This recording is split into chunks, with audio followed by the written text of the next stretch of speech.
കണ്ടുകൊണ്ടിരിക്കുന്ന നിങ്ങൾ അല്ലെങ്കിൽ ഞാൻ, നമ്മളെല്ലാവരും അമ്മയെ വളരെ ഉയർന്ന സ്ഥാനത്തായിരിക്കും വെച്ചിരിക്കുക. നമുക്ക് ജന്മം നൽകിയ അന്നു മുതൽ നമ്മുടെ വളർച്ചയിലെ എല്ലാ ഘട്ടത്തിലും അമ്മ നമ്മുടെ കൂടെ തന്നെ ഉണ്ടാകും. നമ്മുടെ ജീവിതത്തിലെ വളരെ വളരെ പ്രധാനപ്പെട്ട ഒരാൾ. ആ അമ്മ എന്ന വ്യക്തി നമുക്കൊരിക്കലും മാറ്റി സ്ഥാപിക്കാൻ സാധിക്കുകയില്ല. അവരെ പോലെ മറ്റാർക്കും നമ്മെ സ്നേഹിക്കാനും സാധിക്കില്ല. എന്നാൽ 2025 ഈ വർഷത്തിൽ നമ്മൾ പല തരത്തിലുള്ള അമ്മമാരെ കണ്ടിട്ടുണ്ട്. ജനിച്ച കുഞ്ഞിനെ ബാത്റൂം ടാങ്കിനുള്ളിൽ ഇട്ട് കൊല്ലുന്ന അമ്മ, ബാത്റൂമിനുള്ളിൽ ജനിച്ച കുഞ്ഞിനെ 5ാം നിലയിൽ നിന്നും യാതൊരു ചിന്തയും കൂടാതെ തൂക്കി പുറത്തേക്ക് വലിച്ചെറിഞ്ഞ ഒരമ്മ, വീടിന് പുറത്തുള്ള ഒരു ബാത്റൂമിൽ പ്രസവിച്ചിട്ട് ആ കുഞ്ഞിനെ അങ്ങനെ കത്തിച്ചു കളഞ്ഞ ഒരമ്മ. ഇങ്ങനെ പലതരം അമ്മമാരെ നമ്മൾ കണ്ടു. ഇവരെ കുറിച്ചൊക്കെ അറിയുമ്പോൾ ഇവർക്ക് എന്തിനാണ് ഈ അമ്മ എന്ന സ്ഥാനം? ഏതെങ്കിലും ഒരു നിമിഷത്തിൽ ഒരു കുഞ്ഞിന് ജന്മം നൽകുന്നു, അവസാനം കുഞ്ഞ് വേണ്ട എന്ന് തോന്നുകയും ആ കുഞ്ഞിനെ തന്നെ കൊല്ലുകയും ഒരു കൊലയാളിയായി ഇവരൊക്കെ ഒരു അമ്മയാണോ എന്ന് ഇവരുടെ മുഖത്ത് നോക്കി ചോദിക്കേണ്ട ഒരവസ്ഥ. ഇന്ന് നമ്മൾ കാണാൻ പോകുന്ന ഈ ഒരു സംഭവത്തിൽ നമ്മളൊരു അമ്മയെക്കുറിച്ച് തന്നെയാണ് സംസാരിക്കാൻ പോകുന്നത്. ഈ അമ്മ മറ്റൊരു സ്വഭാവക്കാരിയാണ്. ഈ അമ്മയ്ക്ക് 2 പെൺമക്കൾ.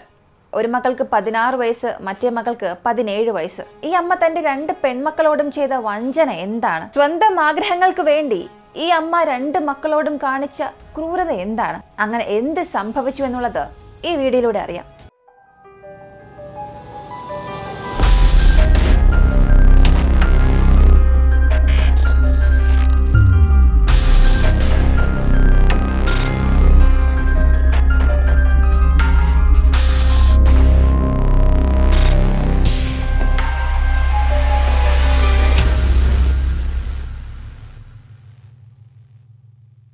ചെന്നൈയിലെ തിരുവട്ടിയൂർ എന്ന സ്ഥലത്ത് 37 വയസ്സുള്ള സന്ധ്യ എന്ന സ്ത്രീ. ഇവരുടെ യഥാർത്ഥ പേര് സന്ധ്യ എന്നല്ല, ഒരു ഇമാജിനറി നെയിം മാത്രമാണ്. പോലീസ് ഇവരുടെ യഥാർത്ഥ പേര് പുറത്തുവിട്ടിട്ടില്ല. സന്ധ്യയുടെ ഭർത്താവിന്റെ പേര് കുമാർ. കുമാറിന് 45 വയസ്സ്. കുമാർ ഒരു സ്വകാര്യ കമ്പനിയിൽ എക്സിക്യൂട്ടീവായി ജോലി ചെയ്യുന്നു. ഇവർക്ക് 2 പേർക്കും വിവാഹം കഴിഞ്ഞ് ഏകദേശം 18 വർഷത്തോളമായി. ഇവർക്ക് 2 മക്കൾ. ഒരു മകൾക്ക് 16ഉം മറ്റേ മകൾക്ക് 17 വയസ്സ്. ഇപ്പോൾ നിങ്ങൾക്ക് ഈ കുടുംബം അത്രയേറെ പെർഫെക്റ്റ് ആയി തോന്നും അല്ലേ? ഇതിലും കൂടുതൽ ഇനി എന്താണ് വേണ്ടത്? ഭർത്താവ് ജോലിക്ക് പോകുന്നുണ്ട്, ഭാര്യ ഹൗസ് വൈഫാണ്, 2 പെൺമക്കളുണ്ട്, നന്നായി പഠിക്കുന്നുണ്ട്, കുടുംബത്തിൽ യാതൊരു പ്രശ്നവും ഇല്ല. അപ്പോൾ പിന്നെ ഇതിലും കൂടുതൽ എന്താണ് പ്രതീക്ഷിക്കാൻ സാധിക്കുക? എന്നാൽ 2025 ഏപ്രിൽ മാസം 20 ഈ 2 പെൺമക്കളെയും കൂട്ടി അവരുടെ അച്ഛൻ കുമാർ തിരുവട്ടിയൂർ പോലീസ് സ്റ്റേഷനിലേക്ക് വരുന്നു. ഏകദേശം ഒരു രാവിലെ 10 മണിയോടുകൂടി 2 പെൺമക്കളും പോലീസ് സ്റ്റേഷനിലേക്ക് കരഞ്ഞുകൊണ്ടെത്തി ഒരു പരാതിയും കൊടുത്തു. 2 യുവാക്കൾ തങ്ങളെ റേപ്പ് ചെയ്യാൻ ശ്രമിച്ചു എന്നുള്ള വളരെ ഞെട്ടിപ്പിക്കുന്ന ഒരു കംപ്ലൈന്റ് ആയിരുന്നു കൊടുത്തത്. ശ്രദ്ധിക്കേണ്ടത് ഇവിടെ 16ഉം 17ഉം വയസ്സ്. അപ്പോൾ ഒരു പോക്സോ വിഭാഗത്തിലായിരിക്കും അത് പെടുക. പെൺകുട്ടികൾ മേജർ ആയിട്ടില്ല. പോലീസിന് ആദ്യം ഇത് കേൾക്കുമ്പോൾ ഒരു സാധാരണ കേസ് പോലെ തന്നെ തോന്നി. കാരണം ആയിരക്കണക്കിന് കേസുകൾ ഇതുപോലെ നമ്മൾ കേൾക്കുന്നുണ്ട്. വർഷങ്ങളോളം പോക്സോ നിയമപ്രകാരമുള്ള കേസുകൾ ധാരാളം വരുന്നുണ്ട്. വളരെ വഷളായിക്കൊണ്ടിരിക്കുകയാണ്. അതിപ്പോൾ ബലാത്സംഗമായിക്കോട്ടെ, ചൈൽഡ് റേപ്പ് ആയിക്കോട്ടെ, ഇതൊക്കെ നിരന്തരം നമ്മൾ അറിയുന്ന കാര്യമാണ്.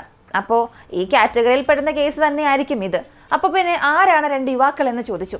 അവർക്കും ഇതേ പ്രായം തന്നെയാണോ അതോ മുതിർന്നവരാണോ എന്ന് ചോദിച്ചു.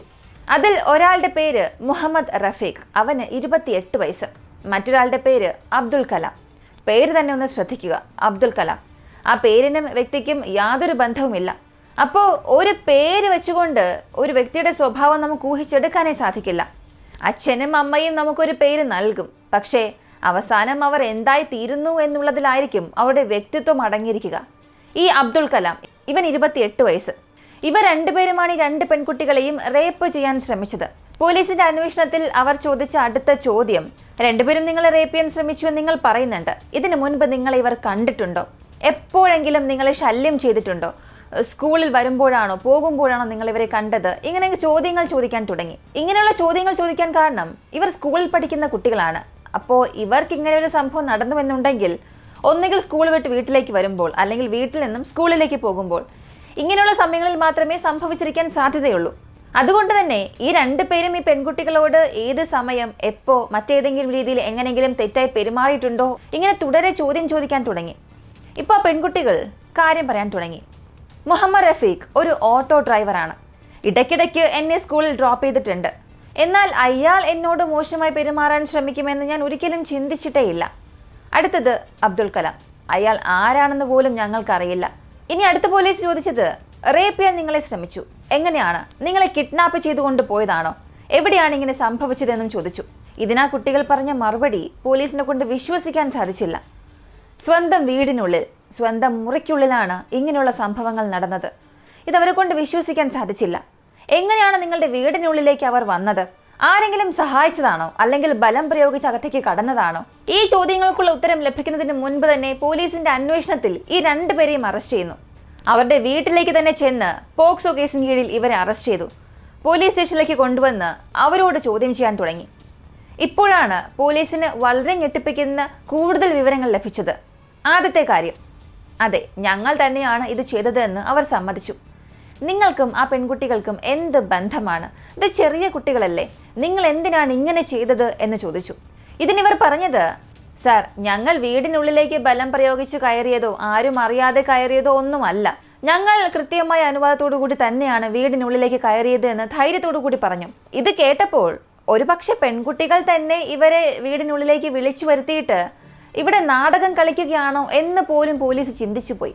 എന്നാൽ അങ്ങനെയല്ല. ഇവർ പറഞ്ഞത്, ആ വീട്ടിൽ സന്ധ്യ എന്ന ഒരു അമ്മയുണ്ട്. അവർക്ക് ഏകദേശം 37 വയസ്സായിട്ടുണ്ടാകും. അവരാണ് ഞങ്ങളെ വീടിനുള്ളിലേക്ക് വരാൻ ആവശ്യപ്പെട്ടത്. അവർ തന്നെയാണ് ഈ 2 പെൺകുട്ടികളെയും ഞങ്ങൾക്ക് തന്നത്.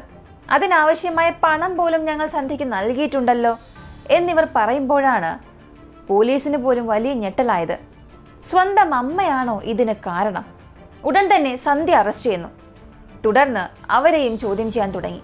ഇവിടെയാണ് സ്വന്തം ആഗ്രഹങ്ങൾക്ക് വേണ്ടി ഒരമ്മ ചെയ്യാൻ പാടില്ലാത്ത എന്തെല്ലാം ചെയ്തു എന്നുള്ളത് പോലീസിന് മനസ്സിലാകുന്നത്. ഈ കുമാറിന്റെ കുടുംബത്തിൽ എല്ലാ കാര്യങ്ങളും വളരെ നന്നായി പോയിക്കൊണ്ടിരിക്കുമ്പോൾ അച്ഛനായ കുമാറിന് മക്കളെക്കുറിച്ച് മാത്രമായിരുന്നു ചിന്ത. മക്കളുടെ ഭാവി നന്നായിരിക്കണം, ഭാവിയിൽ അവർക്ക് എന്തൊക്കെ ചെയ്യണം. ഇങ്ങനെ പൂർണ്ണ സമയവും കുടുംബത്തെക്കുറിച്ച് മാത്രം ചിന്തിച്ചുകൊണ്ടിരിക്കുമ്പോൾ മറുവശത്ത് ആ കുടുംബ ജീവിതം അവൾക്ക് ബോറടിക്കാൻ തുടങ്ങി. ഒരാളോടൊപ്പം മാത്രം വർഷങ്ങളോളം ജീവിക്കുന്നതിൽ അവൾക്ക് താല്പര്യം തോന്നിയില്ല. 18 വർഷമായി ഒരേ കാര്യം തന്നെയല്ലേ ചെയ്യുന്നത്? ഒരു മാറ്റം ലഭിക്കാനായി അവൾ കാത്തിരിക്കുകയായിരുന്നു. ആ സമയത്താണ് മുഹമ്മദ് റഫീഖ് എന്ന ഓട്ടോ ഡ്രൈവറെ പരിചയപ്പെടുന്നത്. സാധാരണ ഓട്ടോയിൽ എവിടെയോ പോയപ്പോഴാണ് റഫീഖിനെ കണ്ടുമുട്ടുന്നത്. സാധാരണ നമ്മളും ചെയ്യുന്ന ഒരു കാര്യമുണ്ട്. കുറഞ്ഞ കാശിന് ഓടുന്ന ഒരു ഓട്ടോ കിട്ടിയാൽ നമ്മൾ കോൺടാക്ട് നമ്പർ ഷെയർ ചെയ്യും. ആവശ്യം വരുമ്പോൾ വിളിക്കും, സഹായിക്കണമെന്ന് നമ്മളും ആവശ്യപ്പെടും. അങ്ങനെ ഒരു കോൺടാക്ട് ഉണ്ടാക്കും. അത് തന്നെയാണ് സന്ധ്യയും ചെയ്തത്. മുഹമ്മദ് റഫീഖിന് മൊബൈൽ നമ്പർ കൊടുക്കുന്നു. അയാളുടെ മൊബൈൽ നമ്പർ സന്ധ്യ വാങ്ങുകയും ചെയ്തു. ഓട്ടോ ആവശ്യം വരുമ്പോഴെല്ലാം ഞാൻ വിളിക്കാം, അപ്പോൾ വന്നാൽ മതിയെന്നും പറഞ്ഞു. അങ്ങനെ ഇവർക്കുള്ളിൽ ഒരു കോൺടാക്ട് ബിൽഡായി. എന്നാൽ ഇത് പതിയെ പതിയെ ആവശ്യമില്ലാത്ത പല കാര്യങ്ങൾക്കും ഉപയോഗിക്കാൻ തുടങ്ങി. ഇടയ്ക്കിടെ പുറത്തു പോകാൻ തുടങ്ങി. മുഹമ്മദ് റഫീഖിന് ഫോൺ വിളിച്ച് സംസാരിക്കാൻ തുടങ്ങി. ഇവർ ഓട്ടോ എടുത്ത് പാർക്കിലും ബീച്ചിലുമൊക്കെ പോയി കറങ്ങാൻ തുടങ്ങി. അവസാനം അതൊരു ഹോട്ടൽ മുറി വരെയും എത്തി. ഇവരുടെ രണ്ടുപേരുടെയും ഈ ഒരു റിലേഷൻഷിപ്പ് വളരെ തെറ്റായ ഒരു റിലേഷൻഷിപ്പായി മാറാൻ തുടങ്ങി.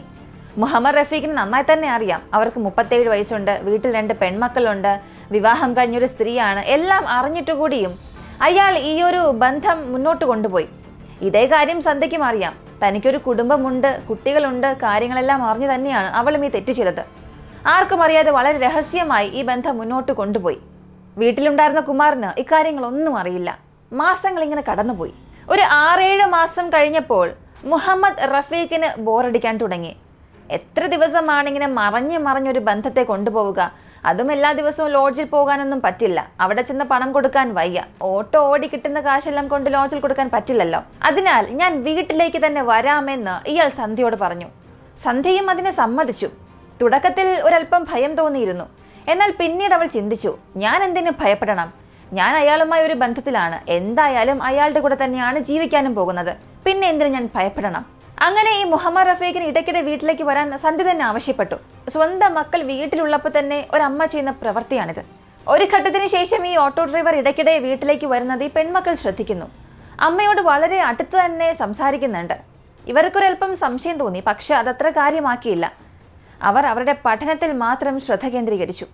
ഇനി ഈ ഓട്ടോ ഡ്രൈവർ എന്തിനാണ് നമ്മുടെ വീട്ടിലേക്ക് വരുന്നത് എന്ന് അമ്മയോട് ചോദിച്ചാൽ അമ്മ കാര്യമില്ലാതെ ദേഷ്യപ്പെടും. അതുകൊണ്ട് അവരതിനെക്കുറിച്ച് ചോദിച്ചതുമില്ല. ഇതും സന്ധ്യയ്ക്കൊരു നേട്ടമായി തന്നെ മാറി. മക്കളും ഇതിനെക്കുറിച്ചൊന്നും ചോദിക്കുന്നില്ല. ഭർത്താവും രാവിലെ പോയാൽ രാത്രി മാത്രമേ വരൂ. അതിനിടയിൽ ഈ ഓട്ടോ ഡ്രൈവർ വീട്ടിൽ വന്നാലും പ്രശ്നമില്ലല്ലോ. ഇങ്ങനെ മാസങ്ങളോളം പോയി. പക്ഷെ അടുത്ത ഘട്ടമായി ചെയ്തത്, തൻ്റെ ഭർത്താവായ കുമാർ രാത്രി വരുമ്പോൾ അദ്ദേഹം കഴിക്കുന്ന ഭക്ഷണത്തിൽ ഉറക്ക ഗുളിക കലർത്തി കൊടുക്കാൻ തുടങ്ങി. കഴിക്കുന്ന ഭക്ഷണത്തിലോ കുടിക്കുന്ന പാലിലോ എന്തിനുമായിക്കൊള്ളട്ടെ ഉറക്ക ഗുളിക കൊടുക്കും, നന്നായി ഉറങ്ങും. ഉറങ്ങുന്ന സമയത്ത് വീണ്ടും മുഹമ്മദ് റഫീഖിനെ വീട്ടിലേക്ക് വരുത്തും. മക്കൾ പ്രത്യേകം മുറിയിൽ കിടക്കുന്നത് കൊണ്ട് അവർക്കും ഇക്കാര്യമൊന്നും അറിയില്ല. എത്ര മോശമായൊരു കാര്യമാണ് വളരെ രഹസ്യമായി ഇവർ ചെയ്തുകൊണ്ടിരിക്കുന്നത് എന്ന് ഒന്ന് ചിന്തിക്കുക. ഇപ്പൊ പോലീസ് സ്റ്റേഷനിൽ ഈ മുഹമ്മദ് റഫീഖും അബ്ദുൽ കലാമും ഇക്കാര്യങ്ങളെല്ലാം പറയുമ്പോൾ അടുത്ത് കേട്ടുകൊണ്ടിരുന്ന കുമാറിന് ഇത് ഒരല്പം പോലും വിശ്വസിക്കാൻ സാധിച്ചില്ല. എൻ്റെ മക്കൾക്കൊരു പ്രശ്നമാണ് എന്ന് കരുതിയാണ് പരാതി നൽകാൻ വന്നത്. പക്ഷെ ഭാര്യ തന്നെ വഞ്ചിക്കുകയായിരുന്നു. താൻ നന്നായി ഉറങ്ങുന്നതിന് പുറകിൽ ഈ ഉറക്ക ഗുളിക ഉണ്ടായിരുന്നു. ഞാൻ ഉറങ്ങുന്ന സമയം എൻ്റെ ഭാര്യ ചെയ്യുന്ന പ്രവർത്തികൾ ഇങ്ങനെയായിരുന്നു. ഇങ്ങനെ ഇദ്ദേഹത്തിന്റെ മനസ്സിൽ പല ചോദ്യങ്ങൾ വന്നു തുടങ്ങി. ഇതോടുകൂടി ഇവരുടെ കൺഫ്യൂഷൻസ് അവസാനിച്ചില്ല. പോലീസ് വീണ്ടും ചോദിച്ചു, ശരി, നിങ്ങൾ വീട്ടിലേക്ക് വന്നു, അപ്പോൾ ആരാണ് ഈ അബ്ദുൽ കലാം? അബ്ദുൽ കലാമിന് നിങ്ങൾക്കും എന്ത് ബന്ധമാണെന്ന് ചോദിച്ചപ്പോൾ മറ്റൊരു കഥ അകത്തേക്ക് വന്നു. ഈ അബ്ദുൽ കലാം മുഹമ്മദ് റഫീഖിന്റെ സുഹൃത്താണ്. അവൻ വീട്ടിലേക്ക് വന്നതിന് കാരണം ഈ 37 വയസ്സുള്ള സന്ധ്യയല്ല, ആ വീട്ടിലുള്ള 17 വയസ്സുള്ള സന്ധ്യയുടെ മകളാണ്. ആ മകൾക്ക് വേണ്ടിയാണ് അബ്ദുൽ കലാം അകത്തേക്ക് വന്നത്. മുഹമ്മദ് റഫീഖിന് ഒരു ഘട്ടത്തിന് ശേഷം സന്ധ്യയെ വേണ്ട എന്ന് തോന്നി തുടങ്ങി. ആ ഒരു ബന്ധം അവനത്ര സുഖമായി തോന്നിയില്ല. കാരണം വയസ്സാണ്, 37 വയസ്സുള്ള സ്ത്രീയാണ്, തനിക്ക് 28 വയസ്സ് മാത്രമേ ഉള്ളൂ. ഇനി എത്ര കാലം ഇങ്ങനെ പോകാൻ സാധിക്കും? പക്ഷെ ആ വീട്ടിൽ തന്നെ 2 പെൺകുട്ടികളുണ്ട്. അവർക്ക് 16-17 വയസ്സ് മാത്രമേ ഉള്ളൂ. ആ പെൺകുട്ടികളോടായിരുന്നു അടുത്ത് ഇവരുടെ കണ്ണ്. ഇത് മുഹമ്മദ് റഫീഖ് സന്ധ്യയോട് നേരിട്ട് തന്നെ പറഞ്ഞു, നിനക്ക് വേണ്ടി മാത്രമാണ് ഞാൻ ഇപ്പോഴും ഈ വീട്ടിലേക്ക് വരുന്നത്, എനിക്കിപ്പോൾ ഇതിലത്ര താല്പര്യമൊന്നും ഇല്ല എന്ന്. ഇത് സന്ധ്യയ്ക്ക് വല്ലാത്ത ദുഃഖത്തിന് കാരണമായി. എങ്കിൽ പോലും സന്ധ്യയ്ക്ക് അയാളെ ഉപേക്ഷിക്കാൻ തോന്നിയില്ല. അതുകൊണ്ട് എന്ത് ചെയ്തു തന്നാൽ നീ വീണ്ടും വീട്ടിലേക്ക് വരും എന്ന് ചോദിച്ചു. ഞാൻ എന്ത് ചെയ്തു തരണം? നീ വീട്ടിൽ ദിവസവും വരാൻ ഞാൻ എന്ത് ചെയ്തു തരണം എന്ന് സന്ധ്യ ചോദിച്ചു. അതിനയാൾ പറഞ്ഞത്, നിന്റെ 2 പെൺമക്കളെയും എനിക്ക് ഇഷ്ടപ്പെട്ടു. ഒരു മകളെ ഞാൻ എടുക്കാം, മറ്റൊരു പെൺകുട്ടി അതെന്റെ സുഹൃത്തായ അബ്ദുൽ കലാമിന് നൽകിയാൽ മതി. അങ്ങനെ ചെയ്താൽ ദിവസവും ഞാൻ ഈ വീട്ടിലേക്ക് വരാം. ഇങ്ങനെ അയാൾ വിലപേശാൻ തുടങ്ങി. ഇതിന് പണം പോലും നൽകാമെന്ന് സന്ധ്യയോട് പറഞ്ഞു. ഈ സമയങ്ങളിൽ സന്ധ്യയുടെ മനസ്സിനുള്ളിൽ അമ്മ എന്ന വികാരം ഒട്ടും പോലും ഇല്ലായിരുന്നു. അവളുടെ മനസ്സിലെ അത്രയും മാലിന്യം കാരണം തൻ്റെ 2 മക്കളെ തന്നെ വിലയ്ക്ക് കൊടുക്കാൻ അവൾ തയ്യാറായി. ഒന്ന് ചിന്തിച്ചു നോക്കുക, വേശ്യാലയത്തിൽ ജോലി ചെയ്യുന്ന ഒരമ്മയായാൽ പോലും തൻ്റെ മക്കൾ ഈയൊരു തൊഴിലിന് വരരുത് എന്ന് ചിന്തിക്കും. അവർ നന്നായി പഠിക്കണം, മറ്റൊരു ഭാവിയായിരിക്കണം അവർക്ക് ലഭിക്കേണ്ടത്, ഈയൊരിടം വിട്ട് അവർ പുറത്തേക്ക് പോകണം. ഞാൻ ഇങ്ങനെ ഒരു ജോലി ചെയ്യുന്നു എന്നുള്ളത് പോലും മക്കൾക്ക്, കുടുംബത്തിന് അറിയാൻ പാടില്ല എന്ന് ചിന്തിക്കുന്ന ഒരുപാട് സ്ത്രീകളുണ്ട്. പക്ഷെ ഇവിടെ ഈ അമ്മ ചെയ്യുന്ന ഒരു പ്രവൃത്തി കണ്ടില്ലേ? സ്വന്തം ആഗ്രഹങ്ങൾക്ക് വേണ്ടി മക്കൾ 2 പേരെയും വേശ്യാവൃത്തിയിലേക്ക് തള്ളിവിടാൻ ശ്രമിക്കുന്നു. ഇതൊക്കെ പോലീസ് കേട്ടപ്പോൾ ഇവിടെ ആരാണ് സത്യത്തിൽ കുറ്റവാളി? ഈ അമ്മ എന്ന സ്ത്രീയാണോ, അതോ ഈ 2 യുവാക്കളാണോ? ഇനി 3 പേരും നമുക്ക് ചിന്തിച്ചു പോലും നോക്കാൻ കഴിയാത്ത അറപ്പുളവാക്കുന്ന കാര്യങ്ങളാണ് ചെയ്തത്. 3 പേരും തെറ്റുകാർ തന്നെയാണ്. അച്ഛനുണ്ടായിരുന്ന ആ ഒരു സ്നേഹം പോലും ഇവിടെ അമ്മയ്ക്കില്ലാതെ പോയി. ഇപ്പോൾ ഈ സംഭവം നടക്കുന്നതിന് തൊട്ട് മുൻപുള്ള ദിവസം സന്ധ്യ പണം വാങ്ങി ഈ 2 യുവാക്കളെയും വീടിനുള്ളിലേക്ക് ക്ഷണിച്ചു. 2 മക്കളെയും അടുത്ത് വിളിച്ചിട്ട്, നിങ്ങൾ ഒരല്പം അഡ്ജസ്റ്റ് ചെയ്യണം, ഇവർ 2 പേരുടെയും കൂടെ നിങ്ങൾ ഒരല്പസമയം ചിലവഴിക്കണം. നിങ്ങൾക്ക് ഇത്രയും വയസ്സായല്ലോ, നിങ്ങൾ അഡ്ജസ്റ്റ് ചെയ്താൽ തെറ്റൊന്നുമില്ല, നിങ്ങൾ ഓരോ മുറിയിലേക്ക് പോയാൽ മതി എന്ന് മക്കളോട് പറഞ്ഞു. ഇപ്പോൾ മക്കൾക്ക് മനസ്സിലായി ഇതെത്ര വലിയ തെറ്റാണ് എന്ന്. അവരത് എതിർക്കാൻ തുടങ്ങി. തങ്ങൾക്കിതിന് താല്പര്യമില്ല എന്നും ഒരിക്കലും ഇതിന് സമ്മതിക്കില്ല എന്നും പറഞ്ഞു. വല്ലാത്തൊരു സംഘർഷത്തിന് ശേഷം ഈ 2 യുവാക്കൾക്ക് മനസ്സിലായി ഇനി ഇവിടെ നിന്നിട്ട് കാര്യമില്ല എന്ന്. അതുകൊണ്ട് മറ്റു മാർഗമില്ലാതെ 2 പേരും പുറത്തേക്ക് വന്നു. എന്നാൽ പുറത്തേക്ക് വരുന്നതിന് മുൻപ് ബലം പ്രയോഗിച്ചിട്ടാണെങ്കിലും അവരോട് മോശമായി പെരുമാറാൻ ശ്രമിച്ചു. മറ്റു മാർഗമില്ലാതായപ്പോഴാണ് 2 പേരും തിരിച്ചു പോയത്. പക്ഷേ അപ്പോഴും സന്ധ്യയായ അമ്മ പറഞ്ഞത്, നാളെയും ഇവർ വരും, ഇന്ന് ആദ്യത്തെ ദിവസമായതുകൊണ്ട് സാരമില്ല, ഞാൻ ഇത് വലിയ കാര്യമാക്കുന്നില്ല, നിങ്ങളെ ഞാൻ വെറുതെ വിടാം, പക്ഷേ നാളെ നിങ്ങൾ സമ്മതിക്കണം എന്നുള്ള ഒരു മുന്നറിയിപ്പ് അല്ലെങ്കിൽ ഒരു ഭീഷണി കൊടുത്തു. ഇപ്പോഴാണ് ഈ 2 പെൺകുട്ടികളും ഇതിനൊരു തീരുമാനം കാണണം എന്ന് ചിന്തിച്ചത്. പക്ഷേ സ്വന്തം അമ്മയാണ് ഇതിന് പുറകിലെന്ന് ഒരിക്കലും അവർക്ക് പുറത്ത് പറയാൻ സാധിക്കില്ല. നാട്ടുകാരറിഞ്ഞാൽ എന്തായിരിക്കും ചിന്തിക്കുക? മുഖത്തേക്ക് കാർക്കിച്ച് തുപ്പും. കുടുംബത്തിന്റെ അഭിമാനം തന്നെ നഷ്ടമാകും. എങ്കിലും ഇത് പുറത്ത് പറയാതിരിക്കാനും സാധിക്കില്ല. അതുകൊണ്ട് ഈ 2 മക്കളും അച്ഛനോട് ചെന്ന് കാര്യം പറയുന്നു. എന്നാൽ അവിടെയും ഈ 2 യുവാക്കൾ തങ്ങളോട് മോശമായി പെരുമാറാൻ ശ്രമിച്ചു എന്ന് മാത്രമേ പറഞ്ഞുള്ളൂ. ഇതിന് പുറകിലുള്ള മാസ്റ്റർ മൈൻഡായ അമ്മയെക്കുറിച്ച് ഈ 2 മക്കളും പറഞ്ഞില്ല. അങ്ങനെ അച്ഛൻ 2 മക്കളെയും കൂട്ടി പോലീസ് സ്റ്റേഷനിലേക്ക് പോകുന്നു. പരാതിയും കൊടുക്കുന്നു. ഈ പരാതി കൊടുക്കുമ്പോഴും അമ്മ ഇതിൽ അകപ്പെടാൻ പാടില്ല, അമ്മ രക്ഷപ്പെടണം എന്ന് മാത്രമേ ആ മക്കൾ ചിന്തിച്ചുള്ളൂ. എന്നാൽ മുഹമ്മദ് റഫീഖിനെയും അബ്ദുൽ കലാമിനെയും ചോദ്യം ചെയ്യുമ്പോഴാണ് സന്ധ്യ എങ്ങനെ ഇതിനുള്ളിലേക്ക് വന്നു എന്നുള്ളത് പോലീസിനും ആ കുടുംബത്തിനും, അതായത് കുമാറിന് മനസ്സിലായത്. അങ്ങനെ ഇവരെ പോക്സോ കേസിൽ അറസ്റ്റ് ചെയ്ത് ഈ അന്വേഷണം നടക്കുന്നുണ്ട്. ഇപ്പോൾ സന്ധ്യയും ജയിലിൽ തന്നെയാണ്. ഇനി ഈ 3 പേരിൽ ആര് പുറത്തേക്ക് പോകും, ആരകത്തേക്ക് പോകും ഒന്നും തന്നെ അറിയില്ല. ഇതിലെ മുഹമ്മദ് റഫീഖ്, അബ്ദുൽ കലാം ഇവർക്ക് തീർച്ചയായും ശിക്ഷ ലഭിക്കും, അറിയാം. പക്ഷെ ഇവിടെ അമ്മയായ സന്ധ്യ, ഇവർ ജയിലിലേക്ക് പോകുമോ ഇല്ലയോ എന്നുള്ളതാണ് ഒരു വലിയ സംശയം.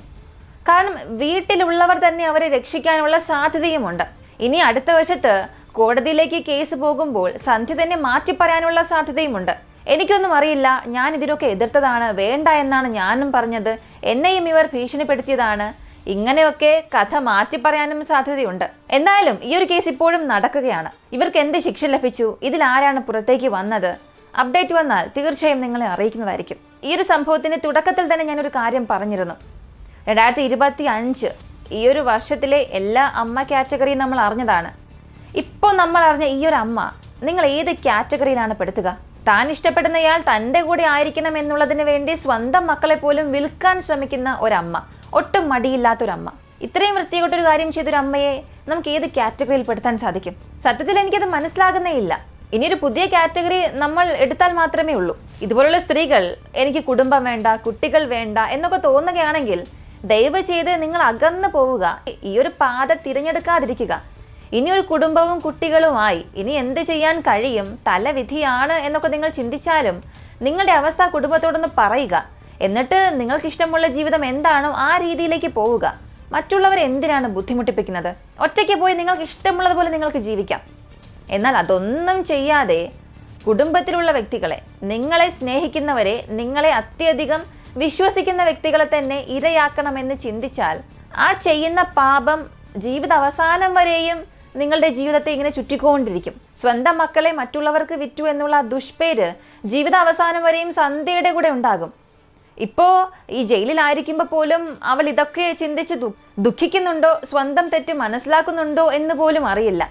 എനിക്ക് തോന്നുന്നില്ല സന്ധ്യയ്ക്ക് ഇതിൽ വലിയ ദുഃഖം തോന്നും, ചെയ്തത് തെറ്റാണ് എന്ന് മനസ്സിലാക്കുമെന്നൊക്കെ എനിക്ക് തോന്നുന്നില്ല. കാരണം ചെയ്ത പ്രവൃത്തി അങ്ങനെയാണ്. എന്തായാലും ഈ സന്ധ്യ എന്ന സ്ത്രീയെക്കുറിച്ചുള്ള നിങ്ങളുടെ അഭിപ്രായം കമൻറ്റിൽ പറയുക. ഇങ്ങനെയുള്ള വ്യത്യസ്തമായ വീഡിയോസ് അറിയാൻ താല്പര്യമുള്ളവരാണ് നിങ്ങളെങ്കിൽ ഇപ്പോൾ തന്നെ നമ്മുടെ ചാനൽ സബ്സ്ക്രൈബ് ചെയ്യുക. മറ്റൊരു വീഡിയോയുമായി വീണ്ടും കാണാം.